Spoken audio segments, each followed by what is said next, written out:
Chapter 5. Then all the tribes of Israel came to David at Hebron and spoke, saying, Indeed, we are your bone and your flesh.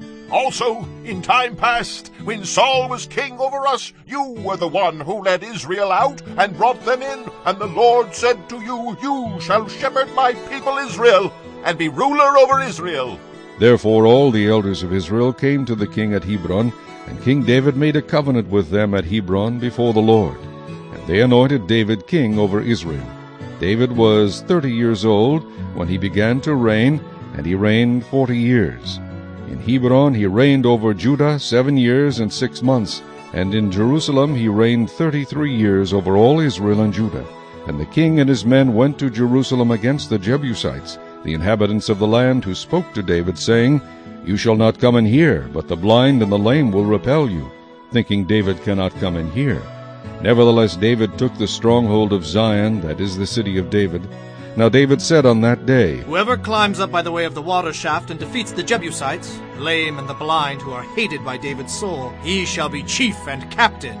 Therefore they say, The blind and the lame shall not come into the house. Then David dwelt in the stronghold, and called it the city of David. And David built all around, from the Millo and inward.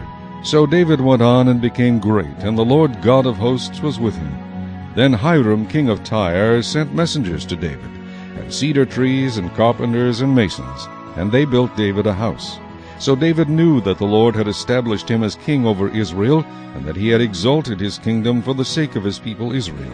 And David took more concubines and wives from Jerusalem, after he had come from Hebron. Also more sons and daughters were born to David. Now these are the names of those who were born to him in Jerusalem: Shammua, Shobab, Nathan, Solomon, Ibhar, Elishua, Nepheg, Japhiah, Elishama, Elida, and Eliphalet. Now when the Philistines heard that they had anointed David king over Israel, all the Philistines went up to search for David.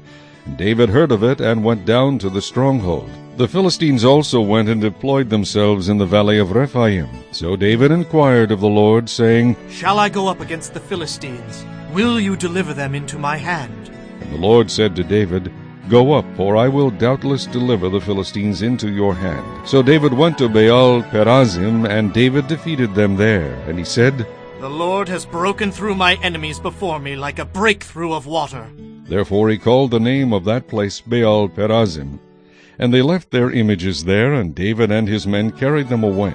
Then the Philistines went up once again, and deployed themselves in the valley of Rephaim.